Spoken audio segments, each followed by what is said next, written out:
Be strong.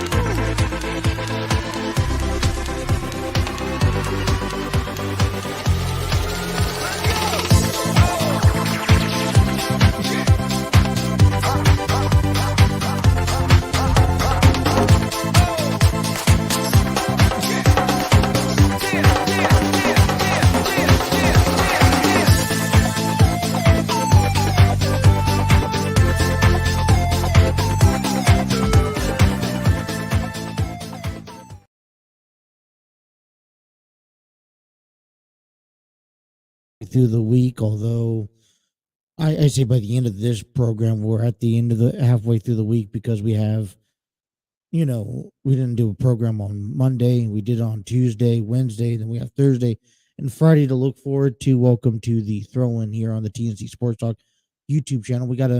I think we got a pretty busy show. As soon as I got off the air, yesterday morning, kind of rambled up through some things, took a lot of notes, kind of just dived into the world of football, baseball, wrestlings, and I'm excited. Right? Wednesday, February 15th. Hopefully, everyone had themselves a good Valentine's Day. I know I did.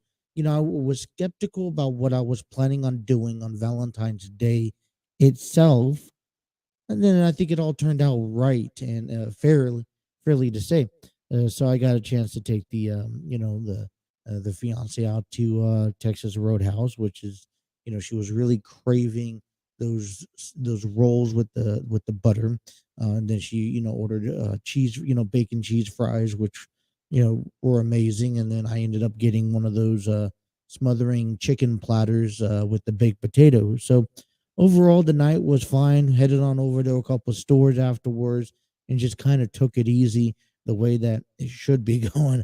So, yeah, other than that, we had a great time. Hopefully, everyone had a great time. There was coming home last night.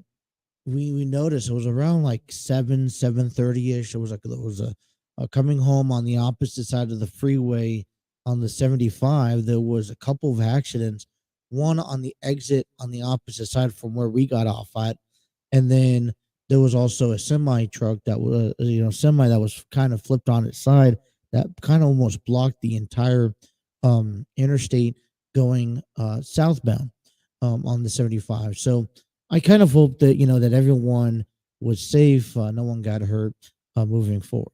All right, but you know what? Listen, we got a busy day today. We got a busy day, busy week. We got a lot of things that we have to start diving into and starting to talk about. Pitchers or catchers reported yesterday. We'll get there. We will actually be able to see them start, working out today with everyone. And you got to have, I think this is kind of the time where you kind of have to click and turn your brain off and kind of really just get in there and say, all right, listen, it's not the team that we want. There's a lot of young, good guys and prospects down that are going to work their way up. We don't have the rookie rotation anymore, which is a positive thing. So with their experience last year, knowing that, hey, they had the full control, that they're going to have to take the responsibility this year, I think it should be a positive note, because now you have guys like Hunter Green, Nick Lodolu, Graham Ashcraft that knows their role. And I'll talk a little bit more about that later on in our program. Off season's here. Excuse me. Still getting over that little cough early on, but off season is among us. All right. And you're already seeing teams and trades and things, wheeling and dealing and happening through and through and through. And one of the things, and so what I want to start doing is taking a dive into right now. To this morning, we'll take a dive into the AFC North. Kind of where each team stands right now before, as they headed deep into the off season. What do they maybe need? What's kind of the big problems or questions that you can kind of think at the top of your head? And I was just thinking about that yesterday. I was like, all right, this is what, maybe I'll do this to every single team eventually, kind of give you my quarterback rankings. I know that may be coming out a little too early, but it will be a little surprise. So if I can, we'll talk about that. But I want to dive into and get you down to some big conversations. And my first conversation here has to be Cody Rhodes. And, there's the big conversation that I am running back in my head is the statements that Cody Rhodes have said over the past few weeks since winning the Royal Rumble. Right now, he has punched his ticket, all right, sealed his faith. He wants to finish writing what he started by winning at WrestleMania and becoming the WWE Undisputed Championship. And I have no doubt that Cody Rhodes has what it takes to be an unbelievably great champion. I think this is also a new, fresh look that the WWE at this moment requires. But he has also mentioned in his segments and his promos that he's also okay with facing Sami Zayn. And I was listening to this yesterday. It was actually on a For You page that a guy was giving his statement over Sami Zayn. I think this really makes sense. And after looking at this kind of confuses everyone's story, because right now what we see is potentially Roman Reigns, Sami Zayn at WrestleMania for that WWE Undisputed Championship. But the bigger problem that we have is Sami Zayn itself. See, the WWE has built Sami Zayn so high that he is the fan favorite, number one, sitting at the top above Roman Reigns, above Cody Rhodes, Roman Reigns, Seth Rollins. The fans are so far behind him that it's almost as if he has must win. And the way that the guy was explaining it in the video, and I sent it to myself, I believe, because I had to watch it again and again. It reminds you that Sami Zayn is at that next level. He is that Bryan Danielson level before, when Bryan Danielson went on to main event WrestleMania. And I think it's injustice to have Sami Zayn not knowing that, coming up this Saturday at Elimination Chamber, if he loses, in Canada, which is his home country, then I think there's going to be a big plot turn against Cody Rhodes in the main event match. We saw something very similar to this a couple years ago when Bryan Danielson was pushing for a championship run and he was getting held back. Batista came back, won the Royal Rumble, went on to face Randy Orton, but Bryan Danielson had to win his WrestleMania match against Triple H, and then later that night go on and face Randy Orton and Batista, ultimately captivating that WWE Championship. Sami Zayn has built this 8 month story, with Roman Reigns and the bloodline. He has gotten the support, the love from the fan base himself, which I think is incredible. All right. I don't know where Sami Zayn would be today if he did not decide that he was going to hop on the bloodline's family and try to ride that out as far as he can. But I think for his career's sake, he has done something that I don't think many people have been able to do. And that is make it to the top of the fan base where the fans want you to win. The fans are behind Sami Zayn this coming up Saturday at Elimination Chamber when he goes one-on-one with Roman Reigns for that Undisputed Championship. The thing is that if he does not win that match on Saturday, which right now my favorite is Roman Reigns. Why go against him? He's been dominant that long. But if Sami Zayn doesn't win, we may very well see, a complete, utterly, unrealistic reaction coming out of Toronto. And I think that's going to be a problem leading into WrestleMania, because then you get Roman Reigns, and then you'll get Cody Rhodes at WrestleMania, when ultimately the main event closing out the show should be Sami Zayn. And, we talked about the story of, the possibility of Kevin Owens, Sami Zayn teaming up to face the Usos and win maybe the Raw or SmackDown Tag Team Championships. I don't know. But I will tell you this. I don't even know if that level is going to do justice for what Sami Zayn deserves. So I'm telling you this. I kind of expect, if Sami Zayn loses, and I think the way that it has to go down, and I think the best way to give the fans and to give the audience what they want and to keep Sami Zayn up there, but not in the main event, is that the Usos dramatically, especially Jimmy Uso, has to get involved into Saturday's match. Now, there was also stories lurking last week about how this was going to go down, because all the DUIs and stuff, were the Usos going to get granted to be at Elimination Chamber? We would have to wait to see, and I'm pretty sure that they were able to figure things out. But I don't even think setting up this tag team match that I think we're speculating between the Usos and Sami Zayn and Kevin Owens will do justice for how big the fan base has grown for Sami Zayn. And let me tell you this, because let me ask you this.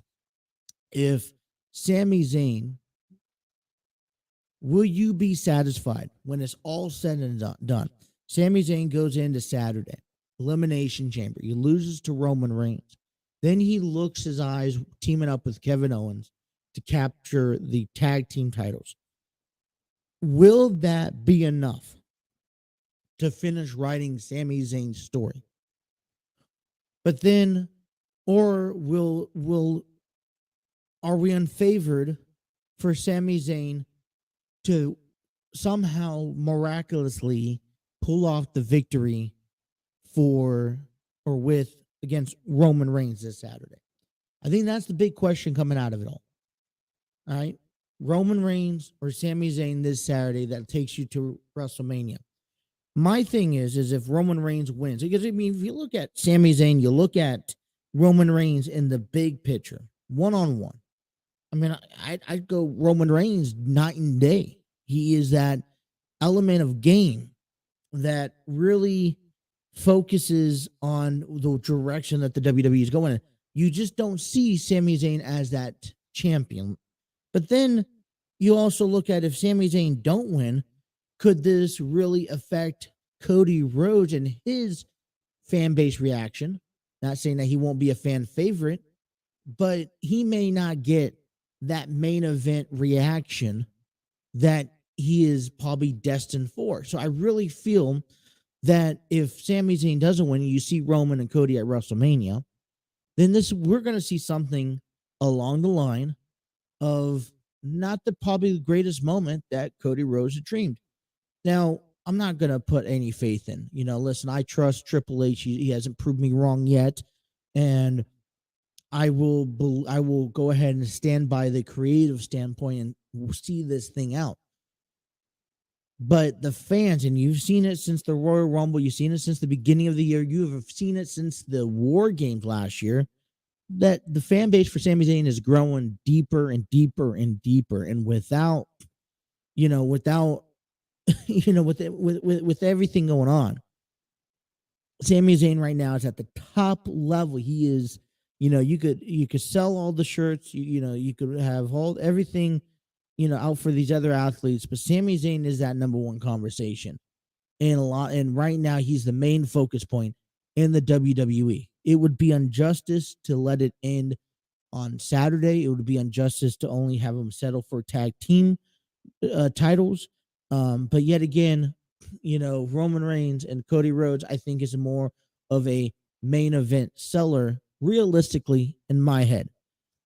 What does this do? Because Cody Rhodes, and I really want to get to this point, is that Cody Rhodes has mentioned that he doesn't mind. He prefers facing Sami Zayn, which is great. They had a heartfelt moment, another week of great promo cutting from Cody Rhodes, and elevating his emotional state of his journey, making it to the Royal Rumble. But here's the thing: is what does it do for a guy like Cody Rhodes to go in there and face Sami Zayn, comparing to facing Roman Reigns? What does that do to the storyline? I mean, for me, if Cody Rhodes makes this long journey back. All right, he comes back at WrestleMania to face Seth Rollins last year. He goes on and had this feud up until he tore his pectoral tendon, which required surgery from him, which took him out the remainder of the year. So we really didn't see Cody Rhodes up until he returned and won the Royal Rumble. And now, there's another obstacle. Now you have a fork in the road. Do you go down and take, and I no disrespect to Sami Zayn, but do you go down and you take the cheap way out? Right. And because if you put up Sami Zayn and Cody Rhodes, I'm taking Cody Rhodes. You put up Sami Zayn, Roman Reigns, I'm taking Roman Reigns. You put up Roman Reigns and Cody Rhodes at WrestleMania, that's more of a obstacle that you have to, get over. Cody Rhodes has to get over that final obstacle. And I think that's why this Saturday you will see Roman Reigns win that title and become the one that Cody Rhodes has to face and has to overcome. I think this is a big three-way mess. And I would honestly hate to see if Sami Zayn, because here's the thing. Could we see, and I'm just spitballing this, could we see a triple threat match that somehow includes Sami Zayn in the conversation of the Undisputed Championship at the match at WrestleMania? Bryan Danielson was somehow capable of rising to that level. But could Sami Zayn be that next person to do so? And I go back. I'm going to answer, Michael. I'm going to take a break, but I do want to answer the question here. Who does Cody Rhodes want to face at WrestleMania? Is choosing Sami Zayn is the easy way out at WrestleMania? I think it is. I think more of the challenge is Roman Reigns here. All right, we're just getting underway on a Wednesday morning. Good morning, you guys. It's Wednesday, February 15th. You guys are listening to The Throw-In with me, Justin, right here on the TNC Sports Talk YouTube channel. All right, if you guys are watching us on YouTube, hit that like, share, and subscribe button. Press on those notifications. Don't miss a single episode that we give you guys each and every morning. All right, if you guys are over on Twitter and Facebook, we want to thank you. Invite you over to YouTube so you guys can share your comments. All right, if you guys are listening to us on the road and taking us on audio platforms, we thank you and we welcome you in. All right, we're going to take a first time out of the morning. We'll come back and talk more stories I have lingering over the WWE. Thank you guys for listening to The Throw-In right here on the TNC Sports Talk YouTube channel.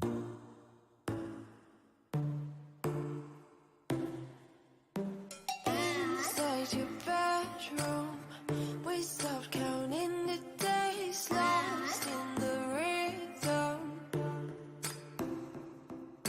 Physical silence, no need to speak a word, lay here beside me.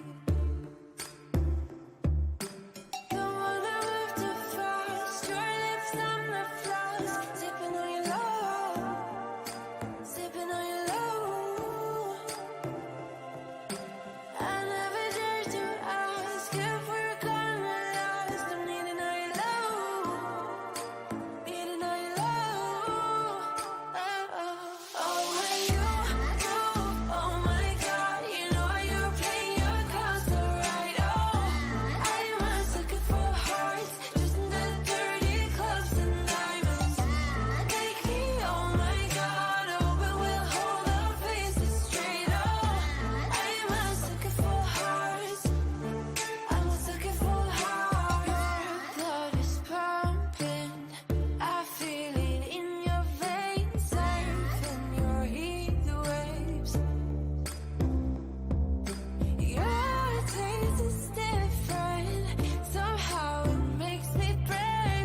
to LA with it.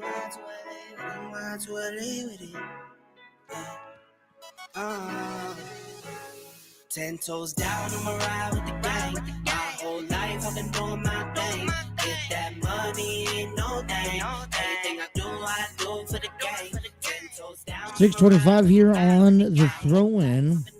We want to give a shout out to StreamYard, the proud home of the TNC Sports Talk YouTube channel. None of this wouldn't be possible without StreamYard.com. And StreamYard Studios, where you could create your podcast videos, host virtual business meetings, and even conduct interviews. Check out the free version today at StreamYard.com.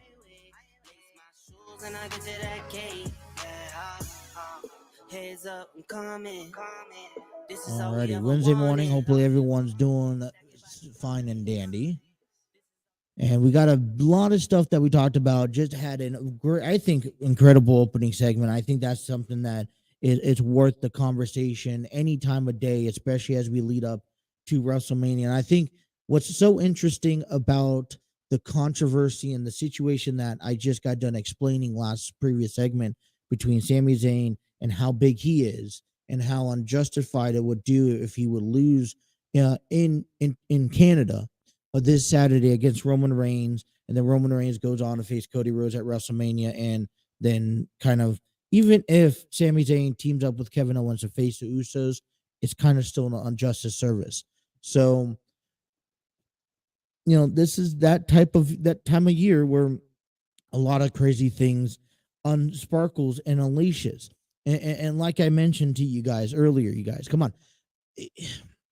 Cody Rhodes, I think, has kind of setting himself up the last few weeks when he's brought up that, hey, I want to go ahead and face, I want to see, especially last Monday when he said I wanted to see Sami Zayn at WrestleMania. I think Sami Zayn and Cody Rhodes will make an incredible match at WrestleMania. I just don't know if it's at the level of a main event. And when you see these two guys on paper, it's not main event quality, in my opinion. Sami Zayn's going to get that moment of the spotlight this Saturday. But realistically, does Roman Reigns really come to that end? And that's it for on Saturday when you don't see anything else for him other than defending that title at WrestleMania? I mean, we yet to see Dwayne "The Rock" Johnson come. I mean, maybe we could still see The Rock somehow make an appearance, and we could still see The Rock and I'm saying we could still somehow see The Rock and Roman at WrestleMania. See, those are conversations to have. Another conversation I think in the WWE that we should really be talking about here, and kind of one thing that I get brought to my attention, is the Brock Lesnar and Bobby Lashley booked match for Elimination Chamber. Now, we've seen these guys in the past. We've seen Brock, I believe, beat Bobby at Crown Jewel. I believe it was Crown Jewel. But we've seen them face a few times before. Now, listen, I think these are two identical men. Similar age, similar height, similar weight, similar career experiences. I mean, they've been in the wrestling industry for a long time, and we've waited a long time to see this chapter with Brock Lesnar and Bobby unfold.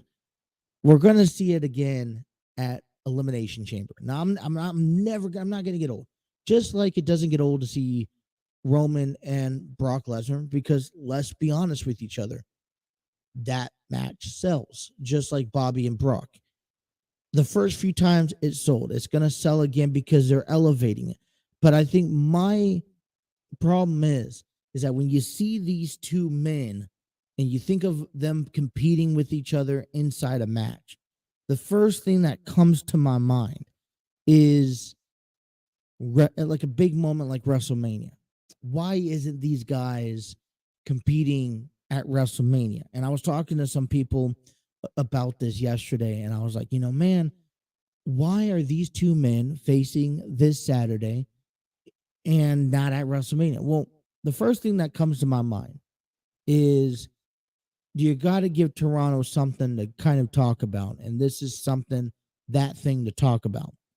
The second is that, some feedback comes in, and I'm like, kind of throwing out ideas. Well, since Bobby Lashley's return to the WWE, we've been trying to, I guess, not understand, but put together MVP wanting Bobby Lashley to rejoin the quote unquote hurt business. You got Cedric Alexander, you got Shelton Benjamin. Now you even got Omos, which I think is a dangerous factor, especially how you have to give credit of how Omos has, I guess, learned and how much more experience he is inside that ring compared to last year. So, you're not. Last year we saw Bobby and Omos go one-on-one, and I guess this kind of then urges the question of, could we see an outside interference? Because the last few weeks it was Omos and MVP who got Bobby Lashley that number one contender match with Austin Theory a few weeks ago. But then that's when Brock Lesnar showed up, and MVP has kind of been quiet since then. Omos has been quiet since then. But could we see something for Elimination Chamber? And could this match be, I would like to see this match be carried over to WrestleMania. But then I guess another thing lurking in my understanding is that, listen, the last few times these men have met, there have been injuries and injury levels. And so one of my concerning factors is that both men end up sustaining some sort of injury this Saturday that prevents them to have their WrestleMania moment, especially Bobby Lashley. He's been in and out of injuries all last year. It's a great match. I love the idea. I love the concept. I just don't quite understand the booking.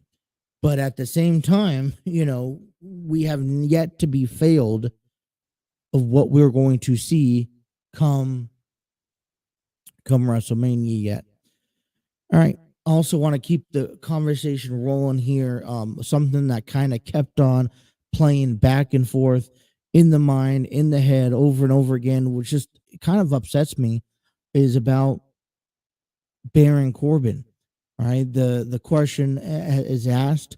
The WWE has made, it's been out there that the WWE has been giving up on Baron Corbin, and my question is that, is it too late? Is it too late to revive his career? Listen, his career kind of slipped on the wayside since the failure to cash in that Money in the Bank briefcase a few years back, and it hasn't been the same since.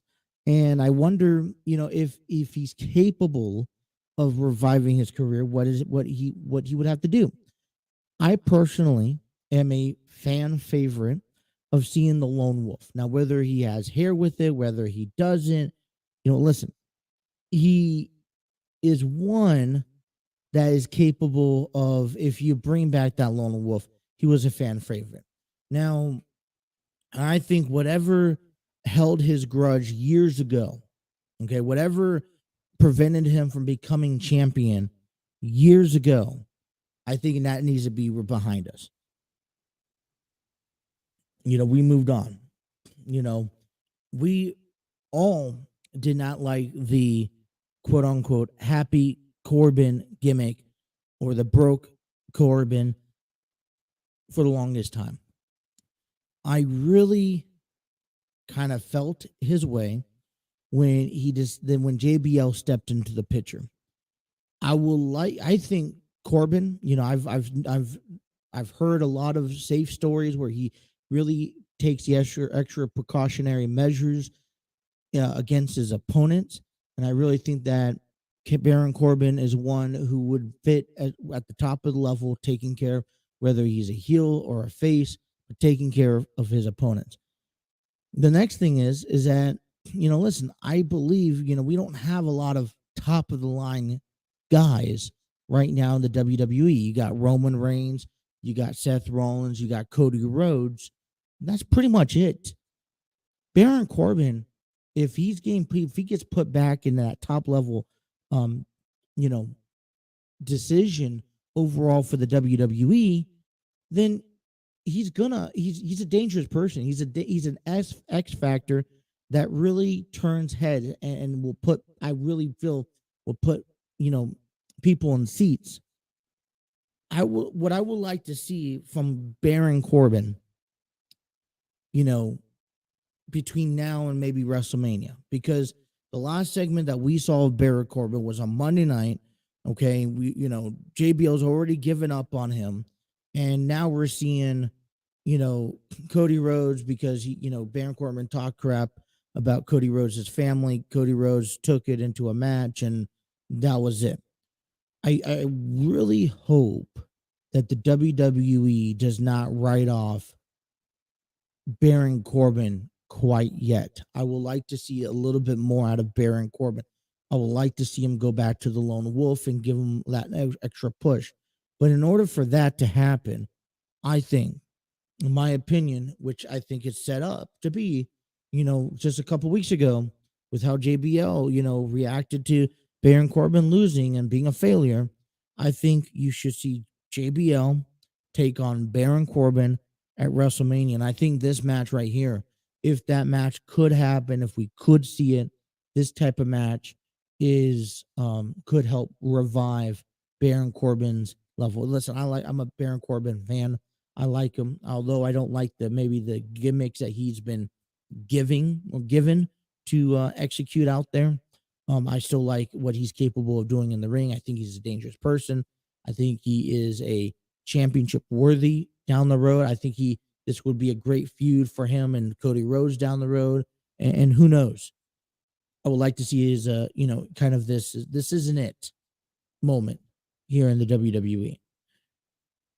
Those are a couple big stories that I've had. Man, it's WrestleMania season, so we see a lot of this kind of going ahead and just unraveling and unfolding.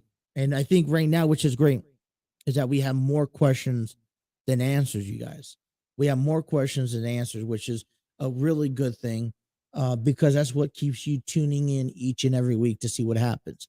There's a reason why we're tuning into Elimination Chamber this Saturday, because of Sami Zayn and Roman Reigns. And it's gonna be exciting to talk about coming up Monday, the results and what does this mean moving forward. NXT was last night. Braun Breaker will be defending his NXT championship next Tuesday against Jinder Mahal. I think that's another, forgotten athlete that I don't, maybe injuries has caught up to him. I don't quite know. Kind of wish to see more out of Jinder Mahal. I really enjoyed Jinder Mahal's SmackDown championship run. I think that was probably the best part of his career. And I would like to see that, he has a lot to offer and he has a lot to give. And, I feel like, honestly, that Jinder Mahal is kind of the specimen that kind of is actually can level eye to eye with Braun Breaker. Now, we've seen Grayson Waller, have his match and have his time, but there's no one fatigue, maybe Apollo Crews. There's really no one built to, stand toe to toe right now with Braun Breaker. And, I don't think Braun Breaker is going to lose that title anytime soon, but Jinder Mahal is a good opponent that can really test his Braun's size, power, his strength, and all of the above. So we'll look into that NXT next week as the title is ready to be defended. All right, let's cut to a break here. Come on back. We'll kind of change a little bit of the subject, talking a little bit about other sports going on as well around the world here. Throwing continues here on the TNC Sports Talk YouTube channel.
trying to make up your mind like you need more time. You've already spent most of mine. Even when your words fail, you try to keep it light. You realize I'm done right. You can be honest. I don't appreciate your lies. It's about damn time you get it right. I'm up all night. You keep pretending that you'll keep fighting. Say the word when it falls. I'm up all night. You just Alrighty, 6:42 here on the throw-in. Take you guys up until 8 o'clock. Alrighty.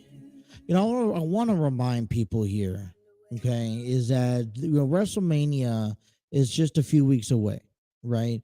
Right now, we have 3 matches that has been confirmed. Excuse me. We have 3 matches that has been confirmed so far. That is the WWE Undisputed Championship. Cody Rhodes will be either facing Roman Reigns or Sami Zayn for one. That is, then we also have the SmackDown Women's Championship with Rhea Ripley and Charlotte Flair. And then we have the winner of the Women's Elimination Chamber taking on Bianca Belair. And I think that this is, there's 3 matches. You have about another 5, 6 titles that have to be announced, and then you got some personal matches. Great. Love it. But, this is, time is starting to, slip by. And one thing that I will say is that there's always a conversation right now that you can have, that anyone could have about any particular superstar and the speculation of matches that could happen. So as we kind of unfold, as we kind of unravel and, see more storylines, the big questions right now, I think, are, at least 2 of the 3 I've talked heavily this morning of. I want to continue the conversation, kind of moving on with some other stuff in the world of sports. We don't talk a whole lot about basketball, but some things that came unfolded yesterday. New Mexico State halts men's basketball program for the remainder of the season after hazing allegations. The Aggies coaching staff has been placed on a paid administration leave. The university has announced back on February 12th, which was actually a couple of days ago. More alert on this story. I'm trying to pull up more for you guys here, so I apologize. The story here, we'll go for the newest. Let's go for the newest story that we have here.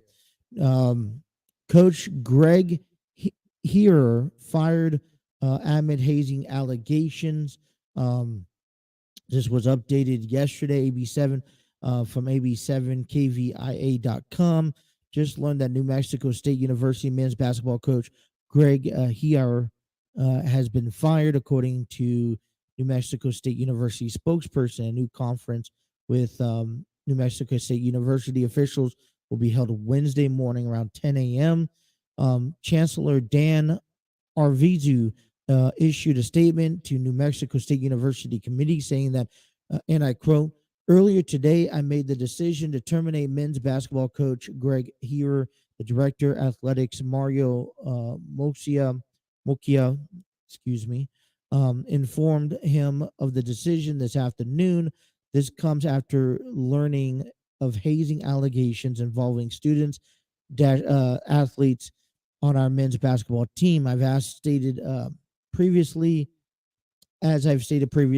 hazing has no place in our campus, and those found responsible will be held accountable for their actions. I am committed to the safety and well-being of all members of our campus community, as well as to the integrity of our university. Through the through an expansive review of full investigation, we will work to ensure we fully understand what happened here, and that those found responsible are held accountable. We will also ensure that support system are in place to prevent from this happening again. Man, this is I hate these type of storylines that have to deal with these type of allegations that unfold and unravel towards coaches. And you know what, listen, I got no room for that on our program. There's no excuse. I know and I understand that there are coaches and staff members all the time that get pointed fingers at and accused, and even athletes get accused of X, Y, and Z, and some of them are true, some of them are not true. We learn to find out that even if they're not true, or they're not guilty, doesn't mean that they're just because they're ruled not guilty doesn't mean that they're that it's not true. It hasn't happened. I don't know too much about New Mexico State. I don't know too much about Greg. I don't know too much about the university. I don't know too much about the men's basketball season. What I do know is, like I mentioned, the hazing allegations are unacceptable, and I can only worth mentioning this is because it's also worth mentioning that this is something that is a very serious matter. And I think this is, this is an action that was must taken. And this is, listen, I will never agree on seeing Greg getting another coaching job ever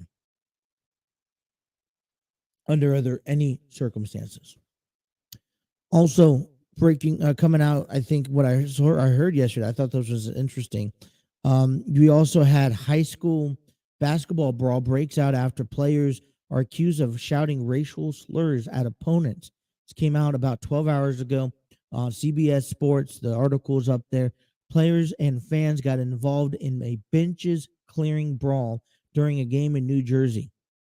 Benches cleared during a massive brawl that broke out at a high school basketball game in Inglewood, New Jersey, and players for one of the teams say racist language and slurs were being hurled at them before the phrases. Fans from Dwight Morrow High School and Dumont High School also came out of the stands and began fighting during the games. And I quote, fans jumped in. People from Dumont, they jumped in and then escalated from there. Dwight Morrow Sr. Karen Pitts told New York CBS 2. Pitts and his teammates told CBS 2 that some of Dumont's white players were yelling racial slurs at some of the black players from Dwight Morrow. The N-word, animals, monkeys, that type of stuff, Pitt added. Pitt's father, Keith Pitts, also confirmed that he heard the racial slurs prior to the brawl taking place. It's horrible, horrible. These times and days, still dealing with these for years now, Keith Pitts says. Following the brawl, the remainder of the game was canceled in the third quarter as a result. Dwight Morrow High School announced that the school has decided to cancel the remainder of the varsity and junior varsity basketball teams seasons due to the brawl. Some Dwight Morrow's players has also stated that they believe that Dumont High School should end its team season for their role. Quote, and I quote, spectators will not be permitted to attend the remaining winter events held at Dwight Morrow High School, end quote. Inglewood Public School Director Superintendent Jennifer Cifuentes said in a letter that was sent to the parents. Spectators will be able to watch Dwight Morrow High School athletic events on YouTube for the remainder of the school year. So, I mean, this is one of the reasons I bring this up, because it's an unacceptable statement, and this could happen everywhere.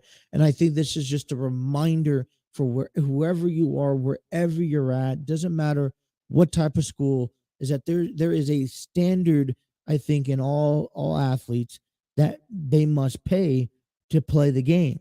All right, you don't see, you rarely see professional athletes go to the extent of especially exercising their voice in racial slurs. Um, they've canceled.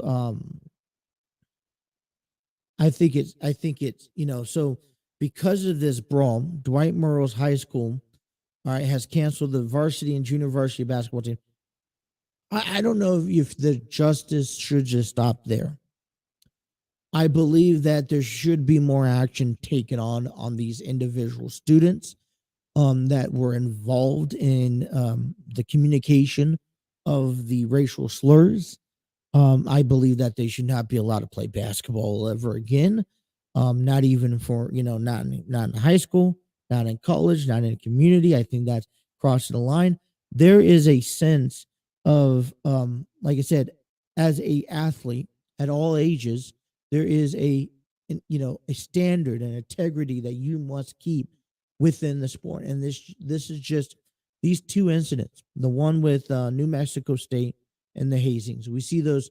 It's unfortunate to say, but we see those all the time, you guys. And I hate it. I hate seeing these stories left and right that allegations were made, or regardless if they're true or not. But I also hate when things like this in high school, at the high school level, are being done, and it really affects and put a damper on the local sport. I'm also wondering, it was in New Jersey. I'm also wondering if we could see down the road something, a learning progress from this, maybe something from Brooklyn Nets or something from the Knicks that can help kind of bring up and enlighten this situation, saying that, hey, this is not okay. And I don't live in New Jersey, so I don't know the circumstances of it, but man, pretty gnarly as we find out. All right, our number one's wrapping up. I want to finish off with this story, XFL, because NFL is not over with. As XFL returns for a year after 2 years hiatus. We got 8 teams, and here's what we need to know. In the XFL's 2023 premiere, schedule, players, coaches, rules, everything you need to know about rebooting the league on February 18th, which is actually coming up this weekend. Well, the 2022 NFL season is over. Fans don't need to worry about having a football withdrawal. No, not with 2 spring leagues playing games during the NFL's offseason, along with the USFL's second season, which begins in April. The reboot of XFL is back after 2 years hiatus. The XFL will kick things off this Saturday, February 18th, 6 days after the Super Bowl. All right, backstory and issue started in 2001. This is the XFL that was collaborated in between NBC and WWF, spread-headed by Vince McMahon. After a hard start, poor ratings ultimately led to the league's lasting just one season. 2020, the McMahon's with McMahon's leading the reboot, but head to closed doors after COVID-19 shut down just 5 weeks into the season. The league's filed bankruptcy and was forced to sell. A group that included Dwayne "The Rock" Johnson then brought the league out from bankruptcy for $15 million, eyeing 2023 as its return for cost savings measures. Each XFL teams will train in Arlington, Texas, and only will travel on game days. Teams that are including that we need to know. There is a North Division and a South Division. There are 8 teams. DC Defenders are now the Reggie Barlow. Seattle Sea Dragons, and the head coach is Reggie Barlow. Seattle Sea Dragons, head coach is Jim Haslett. St. Louis Battlehawks, Anthony Betch. Vegas Vipers are Rod Woodson. In the XFL South League Division, Arlington Renegades, Bob Stoop. Houston Roughnecks, Wade Phillips. Orlando Guardians, Terrell Buckley. And San Antonio Brahmas are Heinz Ward. If you're wondering what's changed between the 2020 XFL lineup to the 2023 version, It's only one team, the San Antonio Brahmas. With both a new host city and a new team name, 3 teams have the same nickname but a new host city. The Vegas, formerly Tampa Vipers, the Arlington, formerly Dallas Renegades, and the Orlando's, formerly New York Guardians. The LA Wildcats are also no more. Notable players is Josh Gordon, Luis Perez, AJ McCarron, Kyle Slaughter, Matt Elam, Paxton Lynch, Matt Jones, Brad Wing. Couple of rule changes, just like USFL, the XFL has a few rules that distinguishes itself from NFL. Teams can only score 3 points after scoring a touchdown if they elect to place the ball at the 10-yard line following the touchdown. Unlike the NFL, the clock will start in the XFL following incomplete pass and out of bound plays prior to the 2-minute warning in either half. The clock will stop at first downs after the 2-minute warning in either half. There will be 10-minute half times. XFL has adopted the XFL's onside kick alternative, where a team can try to keep the ball after a score by attempting to convert a 4th and 15 from its own 25-yard line. Teams can complete a double forward pass as long as the first completion does not cross the original line of scrimmage. Also, overtime will consist of alternating attempts from the opponent's 5-yard line. Each team will get 3 attempts or until the winner is declared. You can watch all 43 games that will be broadcasted across ABC, ESPN, and ESPN2. Each game will be also streamed on ESPN. First game coming up here this Saturday, February 18th. Vegas Vipers at Arlington Renegades at Cotaw Stadium at 3 p.m. Available on ABC and ESPN Plus. And then you had that game. Then you have the 8:30 game between the Orlando Guardians and the Houston Roughnecks. That will be available on ESPN and FX and ESPN Plus. Then Sunday's game, the St. Louis Battlehawks and San Antonio Brahmas at the Alamodome will be taking place at 3 p.m. on ABC. And later on in the afternoon, 8 p.m., the Seattle Sea Dragons taking on the DC Defenders at Audi Field, be available on ESPN Plus. That is the XFL report for you guys. I know that was kind of long and everything, but well said and done. End of our number 1 here. Let's step aside. Let's take a break. Let's come back with some local news here. You guys are listening to the Throw-In here on the TNC Sports Talk YouTube channel. About to leave, already packing. Come with me. I'm not really asking. We'll get away to a place where we don't know. About to see the world in action, what we can be, life with no distractions. We'll get away, this is what we waited for. Take my hand, we'll make it somehow. We can't miss out. I'm done living life with the lights out, die with my own doubts. Be free with me. Let's go, let's be free with me.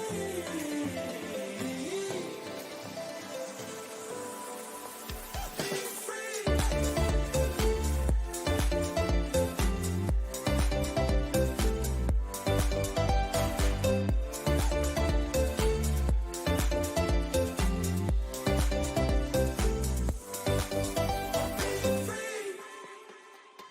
Not looking back, eyes on the freeway, Bonnie and Clyde, a classic cliche. We're on the run, this is what we waited for. Take my hand, we'll make it somehow. We can't miss out. I'm done living life with the lights out, die with my own doubts.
push over limits with you right now. Gotta get it right now. Yeah, push over limits with you right now. All right, 7:03 here on a Wednesday morning. Welcome back, you guys, for another hour here of the Throw-In with Justin. That is me. This hour, I want to give a big shout out to StreamYard Studio. Oh, not StreamYard Studio, excuse me. I want to give out StreamYard Studios a shout out, making all this possible. I want to give a shout out to Spreaker.com. Spreaker is a platform where you can upload your audio for podcasting. So every episode gets downloaded. I cut out the commercial breaks, upload it to Spreaker, and I can monetize my work and kind of get paid for it, with people listening to it. So I deeply encourage you, if you guys are not listening to us live, you guys aren't tuning us in on Facebook or Twitter, head on over to our audio platforms for Throw-In. It's founded on Apple Podcasts, Google Podcasts, Spreaker, iHeartRadio, Spotify, anywhere you get your podcast links and listening forms, we're on there. The Throw-In, check us out today. Take us on the road with you wherever you go. I'm a big person who listens to podcasts and listen to radio. I think I listen to more radio shows than more. Like I like right now at night, I listen at night going to bed right now. As of late, I've been listening to Coach John Quintero over there on 97.3 The Fan in San Diego, and they talk a lot Padres baseball, and they're getting all excited. It was a big monstrous day yesterday after signing Michael Wacha to the Padres back into the rotation, and I listen. I love listening to the podcasters, and I love listening to. Right now, I guess my take is I listen to certain podcasters, but and I listen to different ones. I don't just stick to one. I listen to a couple of different ones because I get to listen and kind of learn about techniques and verbal language that they use to help their audience and help tell their story about their news. So I think it's cool. I listen to, Ben and Woods. I listen to the Busted Open podcast. I listen to Armchair Booking Wrestling podcast. I listen to Coach John Quintero. And so there's a handful of podcasts I listen to, or podcasters / radio. And what's so great is that, you for example, 97.3 The Fan from San Diego. I'm sure a lot of other places do this, but you could find them on places like iHeartRadio. You could find them on, Audacity. Find them on any audio platforms you could possibly find. So, I enjoy it. That's why I do it each and every morning. And then I could try to incorporate some great ideas and some techniques along in this program here. All right. We live in Cincinnati, in the northern Kentucky, Cincinnati range. I kind of gave you a brief breakdown of what happened about the local sports taking place. No games went on yesterday, but today's a big day. We got a lot of games getting underway. So I'm going to continue around the local sports here, starting things off with the Cincinnati Bengals. Get to Lou Anarumo. Apologize if I butchered that name again. Returns to the Bengals as a defensive coordinator. Did not get the head coaching job in Arizona. And listen, blessing in disguises. Lou's done a great job with this defensive team, and I think it's important, especially if the Bengals are looking to make a nice stretch and a nice run. You have someone who that knows Bengals football, that knows how to play call. I don't think that he's called many bad plays. Yes, it's up to the players to execute. So Lou's coming back, and I'm excited to see his return. Also coming up in some NFL important dates, especially regarding the Cincinnati Bengals. February 27th through the March 7th, clubs may designate franchise or transitional players. And then February 28th through March 6th, coming up here, the NFL Scouting Combine begins in Indianapolis, in Indianapolis. Cincinnati Cyclones will be in action tonight, taking on the Indy Fuel. Cincinnati Cyclones are the law. I believe. Oh, I'm sorry. Cincinnati Cyclones will have a game tonight against the Kalamazoo Wings. Excuse me, at 7:30 p.m. Cincinnati Cyclones are coming in second in the ECHL Central, 27-12-5, as the Wings are 18-24-3-6 in the ECHL Central. Tonight's $2 beer night. ECHL, which is double A hockey, in the Central standings so far, as we are now, well into the second half of the season. Indy Fuels lead the Central 31-15-2, as the Cyclones are in second, 27-12-5. Toledo Walleyes 27-15-4. So they're starting to narrow themselves down. Important games coming up moving forward. Cincinnati Bearcats men's basketball, who won 84-65 against South Florida back on Saturday, will be taking on East Carolina Pirates on the road today at 7 p.m.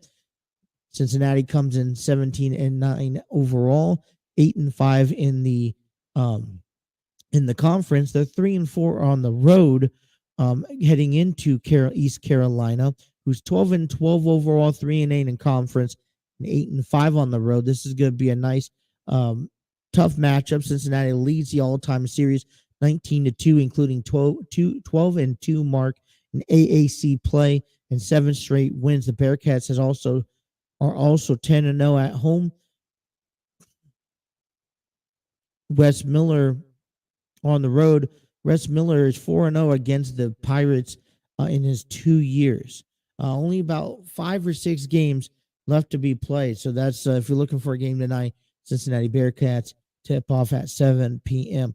Men's baseball for the Bearcats. They begin in 2 days. They will have a 4-game series on the road in Atlanta, Georgia, against the Georgia State Panthers. First game is on Friday at 3 p.m. We'll have a doubleheader on Saturday, one at 1, one at 4. And then they'll have a game on Sunday at high noon. Xavier Musketeers men's basketball. They ended up losing to Butler Bulldogs back on last Friday, 69-67. Xavier once trailed by 15 points before going into the half, 35-21. Xavier opened up the second half on a 9-0 run, 7 points from Kobe Jones. Kobe Jones finished off the game with 17 points after scoring 14 in the second half. Couldn't hold on. Their next game is tonight at 7 p.m. at Marquette Golden Eagles, who is 20-6, 12-3 in conference play. Is 2 high-ranking teams between Xavier and Marquette. So you want to really pay attention to this game. Musketeers are 11-3 in conference play. So it's going to be a really incredible key game. Xavier is 16th in this week's AP poll and 16th in USA Today's coaches poll. Xavier leads in 4 major offensive categories. First in the nation in assists per game at 20.6 average points per game. Third in the nation in overall field goal percentage at 500. And second in the nation's a 3-point field goal percentage at 401. And ninth in national in the nation in scoring offense at 83.2 points per game. Sully Bohm lead scorer is the lead scorer for the Musketeers with 16.1 points per game, tied for 5th in the Big East. Colby Jones tied with Sully Bohm for the team's lead for the double-figure scoring games with 22. Men's baseball for the Musketeers, they will also have a 4-game series this weekend in Oregon to face the Oregon Ducks. The first game is at 7 p.m. on Friday. They'll have a doubleheader with the first pitch on Saturday at 3 p.m. and then on Sunday is also at 3 p.m. Kentucky Wildcats men's basketball entering in tonight's game against Mississippi State Bulldogs. Tip-offs at 8:30. Kentucky is 16-9, 7-5 overall. On the road, they're 3-4. They lost back on Saturday against Georgia Bulldogs, 75-68. Things kind of just fell short. You didn't have C.J. Friedrich and Severe Wheeler because of injuries. You also had Cason Wallace, who was fouled out early on. Antonio Rivas was a big lead and I expect to be a big part of tonight's game. He picked up 11 for 15 in the first 15 points. Kentucky jumped to the second half, but shortly fell to Georgia. They will tip off at 8:30 tonight against Mississippi State. Mississippi State 17-8, 5-7 in conference play at home. They are 10-3. Men's baseball for Kentucky Wildcats will be a 3-game weekend against Elon Phoenix on the road. First game on Friday at 4 p.m., Saturday at 2 p.m., and Sunday at 1 p.m. If you're looking for any sort of basketball this tonight, I would like to, I like the favors of East Carolina and Cincinnati, conference game here. And I think that, in my opinion, although, Cincinnati is not the greatest on the road, their conference shows 3-8 on the season so far. East Carolina, 8-5 at home, taking on the Bearcats, 3-4 at home. I'm just putting it out there. I would like to see the Bearcats overcome this. But the big game I'm thinking about talking about tonight that you should really be checking ourselves into is Xavier versus Marquette, the Golden Eagles taking on the Musketeers.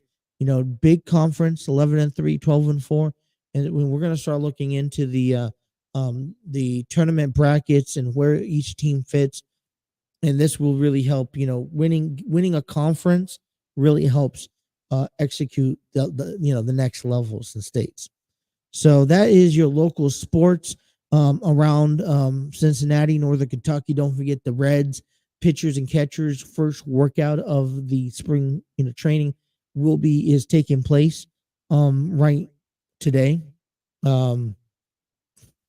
You also want to give, yesterday I kind of mentioned the U.S. Team USA in the World Baseball Classic. I do want to extend an extended congratulations and wish them the best of luck for a couple of Reds players right now. Luis Cessa will be representing Mexico in the World Baseball Classic. Fernando Cruz and Alexis Diaz will represent Puerto Rico. And the World Classic will begin on March 8th.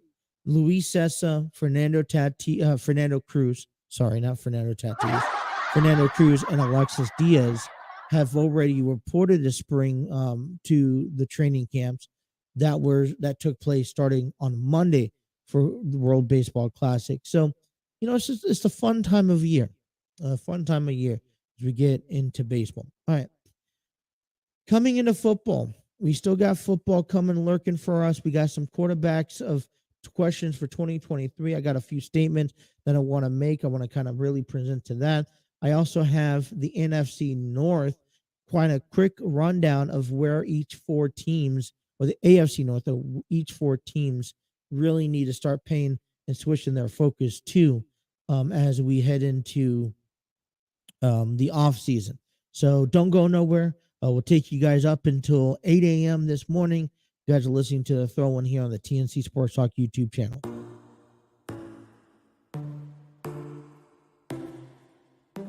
Inside your bedroom, we stopped counting the days, lost in the rhythm. Physical silence, no need to speak a word, lay here beside me. Don't wanna live to fight.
can't let them take my soul. Nah, nah, nah, nah, no. Oh, I can't let them take my soul. 721 here on the throw-in here. Thank you guys for tuning in. Take you guys up until 8 o'clock. I want to give a big shout out to Epidemic Sound, which provides us royalty-free music for this program. We would like to give them a shout out. Discover your world-class artists, composers, and bands. Find the perfect soundtrack and give your social media accounts the music they deserve. Epidemic Sound is a royalty-free music link. For more information, check out epidemicsound.com. Writing out my wrongs, ran through a check, cause it's hard to live off bread alone. So if you see me slipping, yeah, let me know, cause it ain't the end of times yet. I know, but it's getting close. Yeah, I need my space to breathe, that's why I be going ghost. I ain't trying to stay up on that wide road, cause I can't let them take my soul.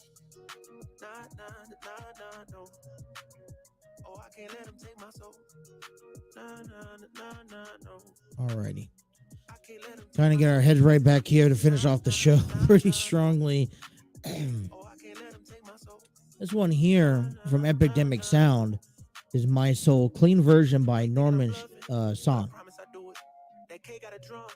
So really enjoy Epidemic Sound. Hopefully, if you guys are making content videos, you guys are enjoying them as well. All right, I want to kind of give you a brief rundown here. You know, off season is among us. The Bengals making it to the AFC.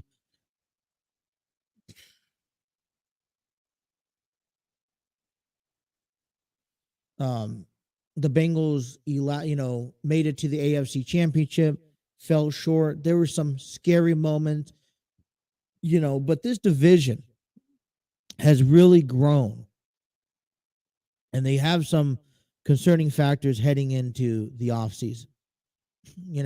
So here's some big questions, because listen, this is a competitive division. I think that moving forward, if there's some tweaks, this is gonna be a fun division to watch.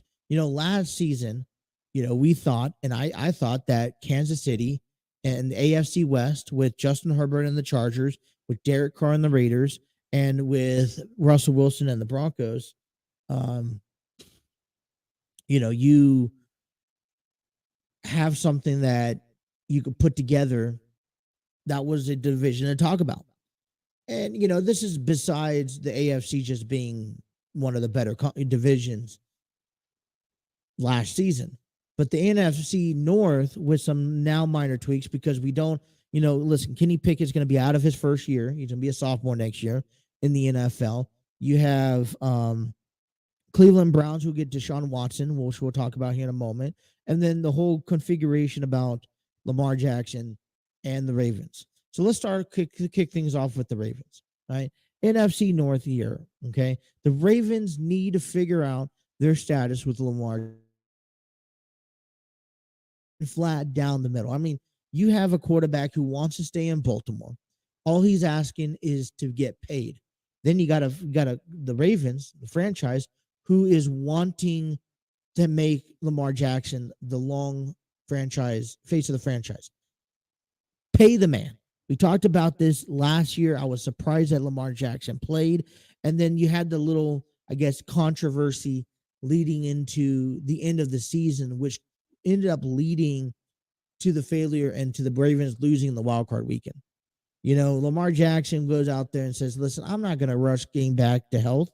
I'm going to stay here. And listen, you could take it for what it's worth.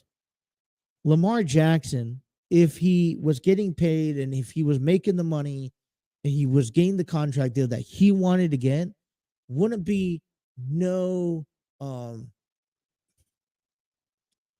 issues. He would have been there heading into, the wild card game and playing, regardless of how well he is. In the playoffs, it's interesting because the playoffs have an interesting take for you. When you are injured or not injured, you're going to play until you or cannot play no more. I wonder why Lamar Jackson's willing to sit, and wait for the Baltimore Ravens. I do wonder, if you didn't get it done last year, why are you getting it? Why is it changing? And it's like, why is Baltimore waiting so long? And at what moment and what point, is it going to take to say Lamar Jackson, all right, I'm done. I'm not going to do this more, no more.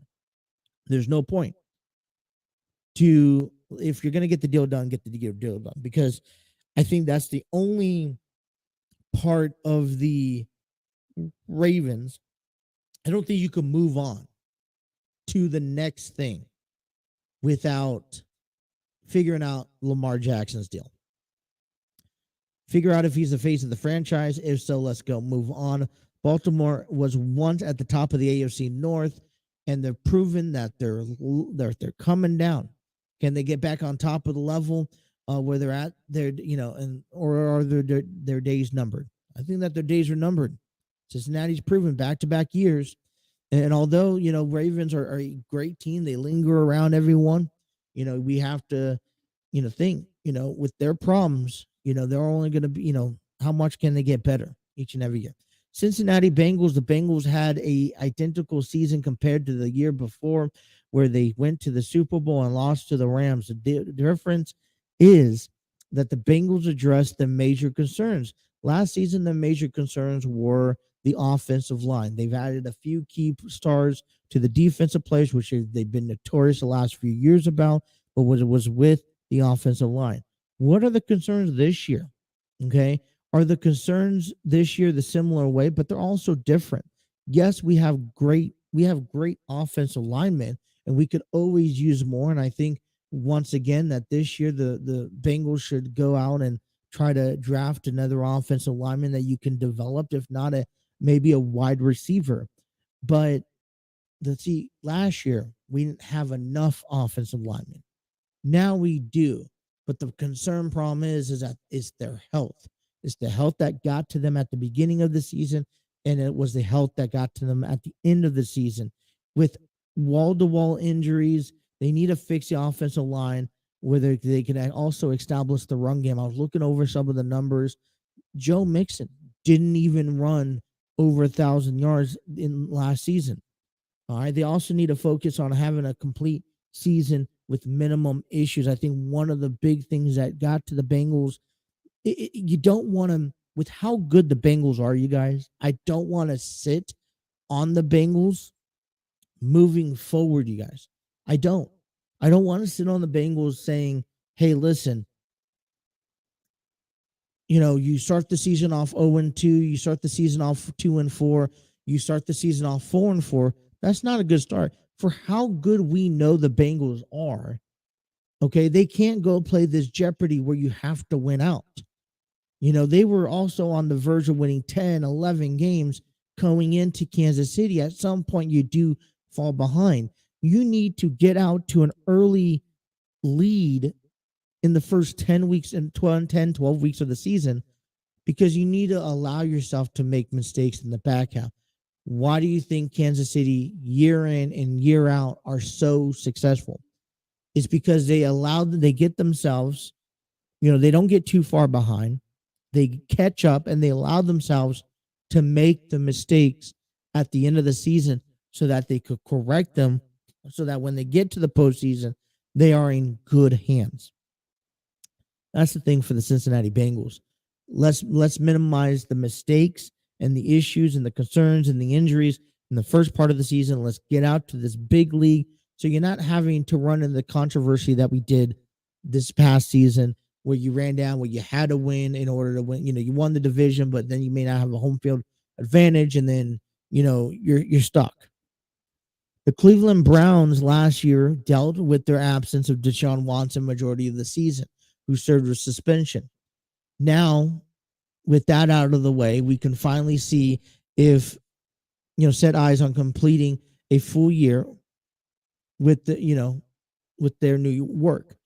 This year, I think, is going to be the year where Cleveland's going to learn if they made the right choice or not.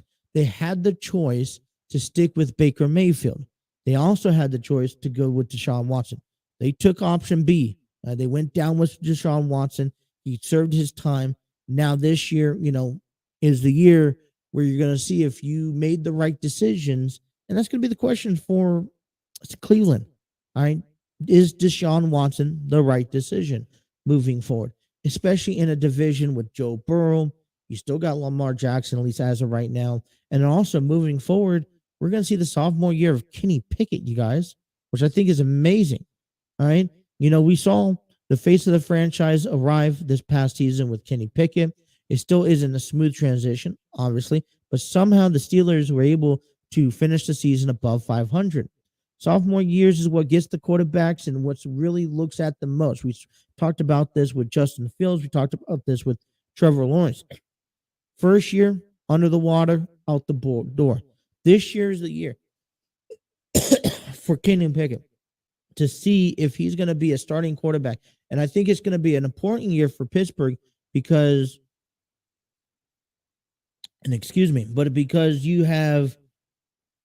you have to figure out if Pick is the guy, then Pick is the guy. If he's not, then he's not. I think he's going to be the guy. He kept the team to about 500. The other question that's coming out of here, all right, because this is a fighting division, all right. Mike Tomlin, he hasn't had a losing season yet. I don't know if you want to sit there and maybe risk the factors and change hands. Pittsburgh's notorious not to have many head coaches. Mike Tomlin's been been coaching for the Steelers for a long, over 15 plus years now. He's going, does Pittsburgh continue with Mike Tomlin until the time, until Father Time runs out? And I think, for me, this offseason, you address, all right, you say, hey, Pickett, you have full range. Tomlin, go coach, and let's get some players to support you, whether that's offensive line, defense, wide receivers. And this is where my argument lies. This is going to be a exciting offseason in the AFC North because you have four spots here. All right, between the Ravens, the Bengals, the Browns, and the Steelers trying to unfold. And now, everyone has their own little problems. All right, the problems that could be answered, but how are they going to answer them? I think coming into 2023 and this upcoming season, no matter what the moves are made now, I think maybe if Lamar Jackson doesn't stay with Baltimore, we have an issue. If the Bengals don't add a couple more players, we're going to have an issue. If, I think Cleveland's set and I think Pittsburgh's set. So with that being said, I think the AFC North is going to be up for a really big, exciting division this year. We saw a little bit out of the AFC East. All right. We saw a little bit out of the AFC West, but no one compares to the AFC North coming into 2023, in my belief. All right.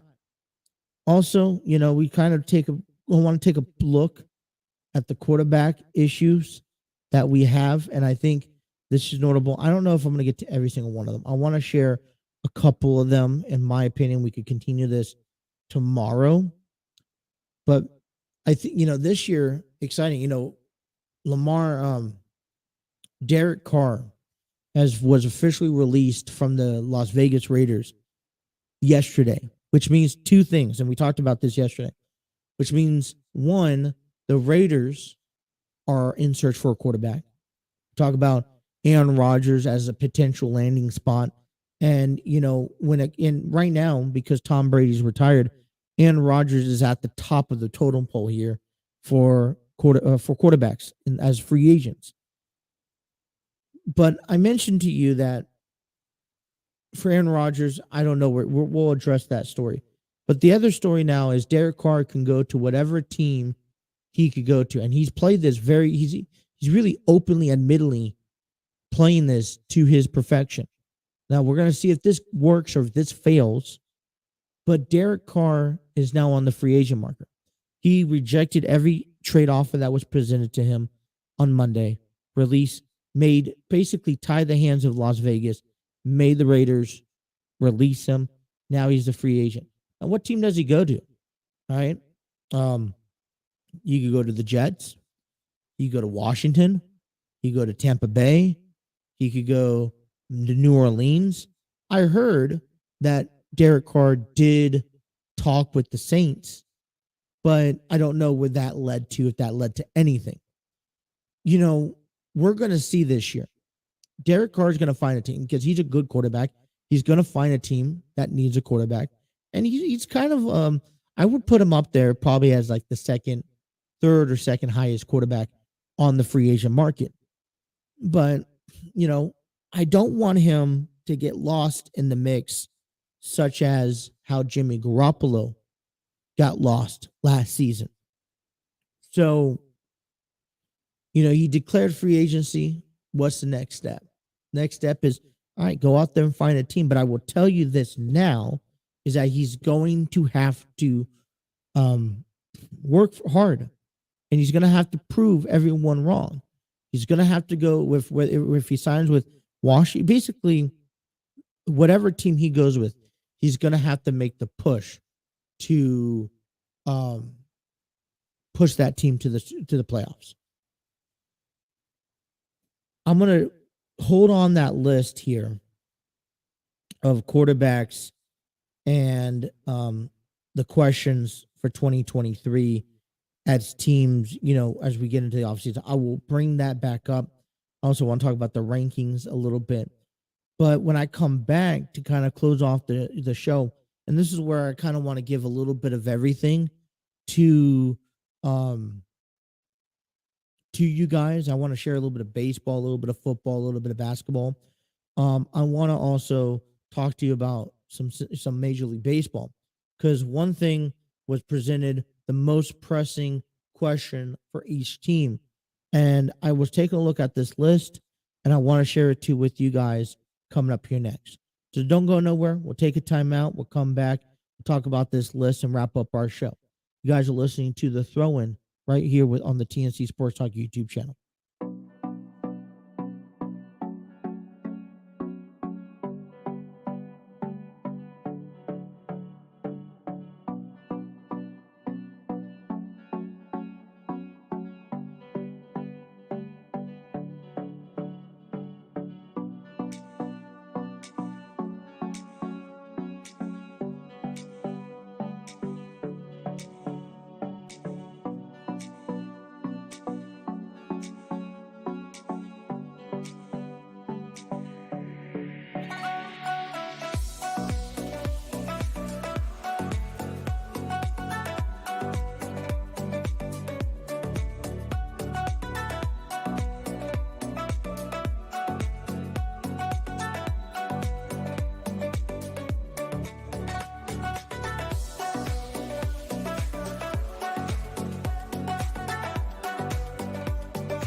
All right, 741.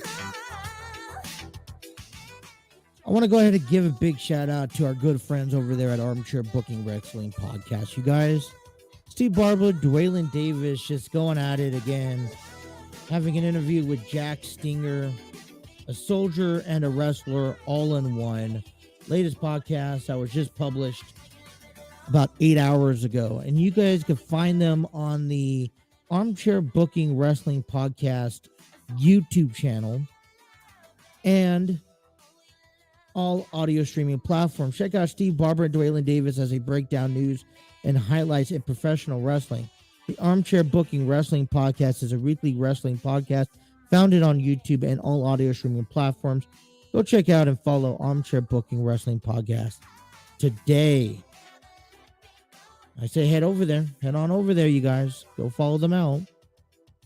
Man. Still have that croaked, voice here. Excuse me. So I kind of came up with a list that I kind of ran into, actually.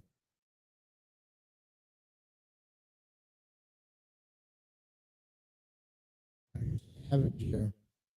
I'll go type it all in again. So just kind of, I guess, settling up as well.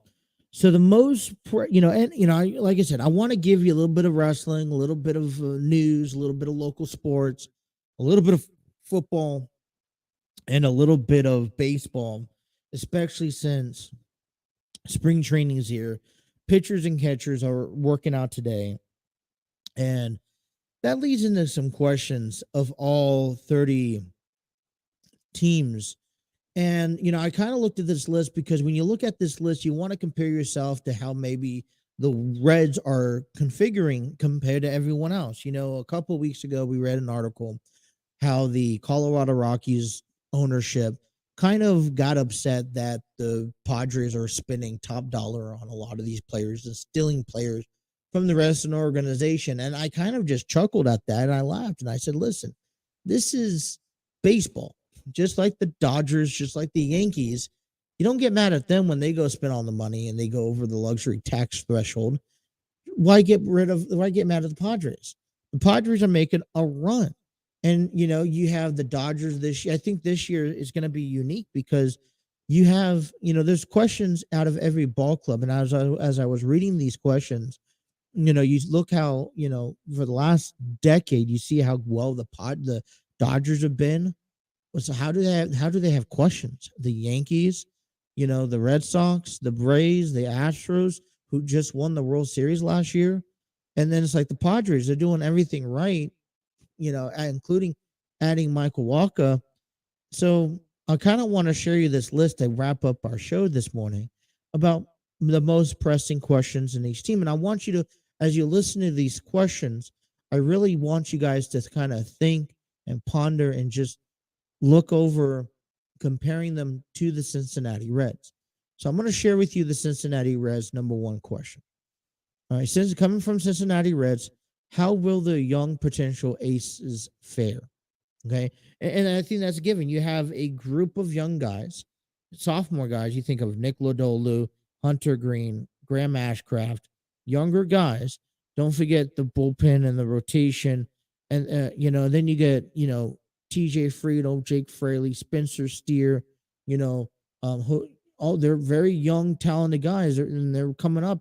But how are they going to fare against everyone else? Because while we sit and we have to accept that these younger guys are coming up and they're going to be the face and the core of the success that the Reds are going to have this year, we see dealings and wheelings in Chicago and in St. Louis and in Milwaukee, and we already know that St. Louis, no matter if you have Yadier Molina or Albert Pujols, they're going to be a dangerous ball club. We already know that Chicago could be in and out anytime, each and every time. And then we also know that Milwaukee's always in the mix. And what that means is that before the season even starts, we're playing, they're playing up here, we're playing down here. So we have to already catch up. So just think about that.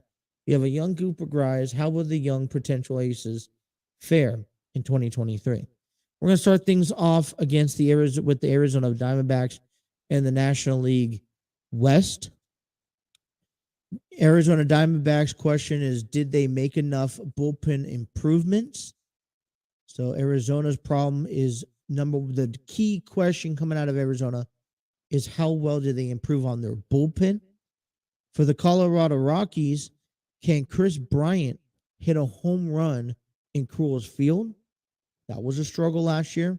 You know, everyone was nodding on Chris Bryant, and somehow he landed in Colorado. Don't ask me why, but now you got, hey, he needs to show up. You think about this, right? Think about the number one question that every team has to face. For the Rockies, can Chris Bryant hit a home run this year in Coors Field? For the Dodgers, which is a big one, will the lineup be too top heavy? You know, they just got done unloading a whole bunch of players. They're obviously bringing some guys in from the farm system to work with and to kind of even out the playing field. But are they too top heavy? For the San Diego Padres, are they ready? They just added Michael Walker yesterday to kind of help seal that back into the rotation. Are they ready? It's all or nothing. It's do or die because there's no guarantee, there's no promises for next season. They've made the deals today. Yeah, they signed Yu Darvish for a long-term extension, but you know, Machado's on the block. We don't know. Juan Soto, we don't know about. There's players that Bogarts, we don't know about. Are they ready? And then for the San Francisco Giants, how much production can the new outfielders provide? So just think of those questions. Those are questions that the number one question for each team in the West. Over there in the American League, though, Houston Astros, is Michael Brantley healthy? For the Angels, how healthy is Anthony Rendon? For the Oakland Athletics, which young stars get rotation spots? For the Seattle Mariners, can Jared Kelenic figure it out? And for the Texas Rangers, who wins the left field job? So your key questions are coming out as individual players. And then you have position spots. I like the Athletics, which young starters get the rotation, knowing that they're a selling team. But you look at these first two questions that you have, and when you identify a question as a person, can this person do this? Can this person do that? As your most important question, then it's like they have a decent ball club together.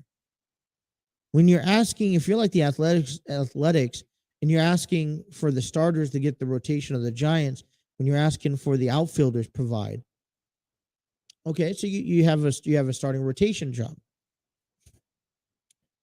I think when you chose the Reds, the question, most valuable question, I think that was a difficult choice because you have a lot to answer. Most pressing question for each team. Over there in the East, National League, Atlanta Braves, how will Grissom fare as an everyday shortstop?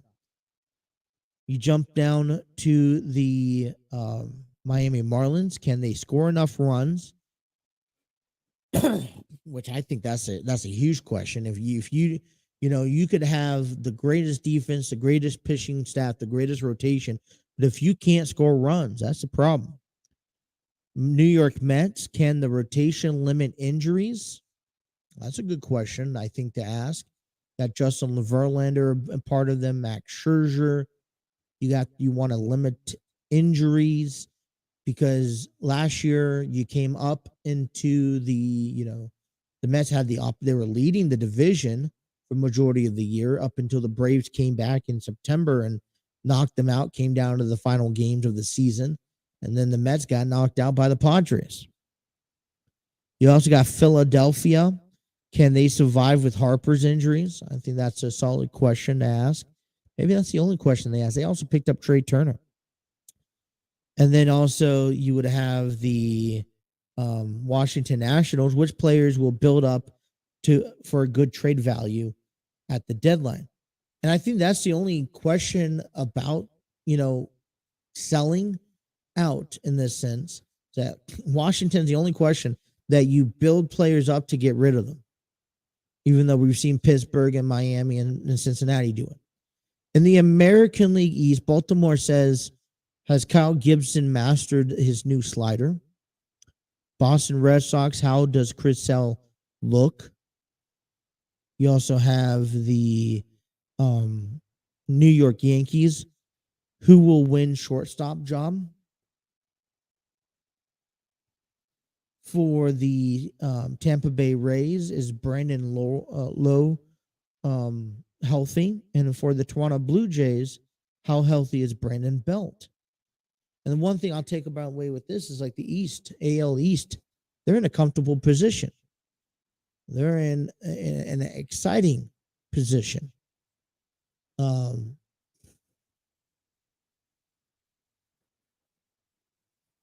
So in the American League Central, we look at the Chicago White Sox.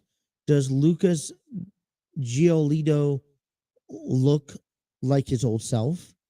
The Cleveland Guardians ask, will they give out any extensions? It's a good question. Detroit Tigers, has Spencer Torkelson made any adjustments? For Kansas City and the Royals, is it time to lighten Salvador Perez's workload? And for the Minnesota Twins, how's Carlos Correa's ankle? And then we get down to the National League Central with the Reds. And the Cubs begin. Can they generate enough offense? Cincinnati Reds, how will their young potential aces fare? The Pittsburgh Pirates, how long does Reynolds has? St. Louis Cardinals, how will the rotation hold up? And Milwaukee Brewers, and I'm sorry I bypassed that one, is there still a chance for prime Chris Yelich to return? So those are a key list of questions for each and every ball club. And I think that when you look at this list and you compare it to what the Cincinnati Reds has, then you kind of almost feel certain. But what we find is that the Reds are in a position, where there's a lot of ball clubs only asking about individual personnels. And that, for me, is a sign that, hey, that there are teams that are confident and are satisfied with where they're at. But it comes down to the honest question of, we have a young group of guys. We know we're not ready for October baseball. But see, out of those 30 questions, the only questions that we should really be focusing on are the 4 other teams in the Central. And when you look at some of these other questions, you look at the Pittsburgh Pirates, how long does Reynolds will last? My thing is that Brian Reynolds is going to be eventually on the trade market. Now, I would love, and this is just me, with Jonathan India as an up-and-coming rising star, Brian Reynolds, I think, makes a vast improvement for the Reds' future in the outfield. And I would love to see Brian Reynolds jump over to a Cincinnati Reds uniform. But I think what I want the most is that what we saw this offseason is I don't want any Central players from the NL Central to jump across teams and play for the division. We see that in St. Louis when you have Wilson Contreras, a great catcher coming from Chicago, who is going to St. From Chicago to St. Louis. Why are we jumping into that? Chicago, the biggest concerns, fears that I have is that, St. Louis, as I mentioned, is going to be St. Louis. They're a dangerous team. They're always going to be better. But then you have the Chicago Cubs, who have went out and they've signed players, Eric Hosmer and Cody Bellinger, and now you wonder, are they a dangerous team this year? And I definitely feel that 3 of the 4 teams right now in the Central are better than the Cincinnati Reds. Milwaukee has, they didn't. I don't know if they really made a huge amount of adjustments, but they really addressed, and they really they still are a dangerous team. They show it time and time again. So this Central is already going to be a wild Central to begin the season. And, you're going to have to be at top of the game. And it gets me worried. It gets me nervous. We have AEW Dynamite tonight. I'm excited. There we go. We have AEW Dynamite tonight. A handful of matches set to take place. Coming up on the screen here, we will see a 6-man tag team match for the AEW World's Trios Championship. The champions, the Elite, will take on Top Flight and AR Fox. We also have the AEW World Tag Team Championship, the Acclaimed taking on the Guns. The Jamie Hayter will take on the Bunny in AEW's World Championship Elimination match, while MJF will take on Konosuke Takeshita, for AEW's World Championship Elimination match. You also got Rush taking on Bryan Danielson, and Garcia. There's a Garcia and Guevara gauntlet scenario. So the match card is already pretty heavy, pretty set, and pretty determined for the for tonight's action on AEW Dynamite, which is available on TBS at 8 p.m. Hold on 1 second. Just trying to get kind of my lined up for the end of the program here. But yeah, listen, a very, very busy program. I didn't get to everything that I wanted to get to, but that's okay. It happens. And there's always tomorrow. I think the important thing is that we did get through a lot. I do want to continue tomorrow to talk some more WWE questions that I have. We'll talk more about some NFL news. Before we leave, I want to kind of 3 NFL news real quick. Arizona Cardinals picked up named head coach Jonathan Gannon, former Philadelphia's defensive coordinator, will now be heading over to Arizona. Shane Striction, congratulations to him, Philadelphia's offensive coordinator, who is now the new head coach for the Indianapolis Colts. And then here's the last one here. Baltimore, we talk about Baltimore Ravens, Lamar Jackson deal. Well, the Ravens are using Lamar Jackson's input for offensive coordinator search before hiring Todd Monken earlier. So the question still remains. So we're going to talk a little bit more heavy on the quarterback questions. Excuse me. But tomorrow we'll talk a little bit more on the quarterback questions as I think there's a lot of questions that can be said. And, we'll talk some more sports, get you a highlight of the local updates, get you guys ready for this weekend. The Genesis golf tournament that will be featuring Tiger Woods. So that's all the time we have here. My name is Justin. You guys are listening to the throw-in, available on the TNC Sports Talk YouTube channel. Thank you guys for tuning in and watching us on YouTube, Facebook, Twitter. Be sure to take us on the road, download us, and don't miss a single segment by downloading us on all audio streaming platforms.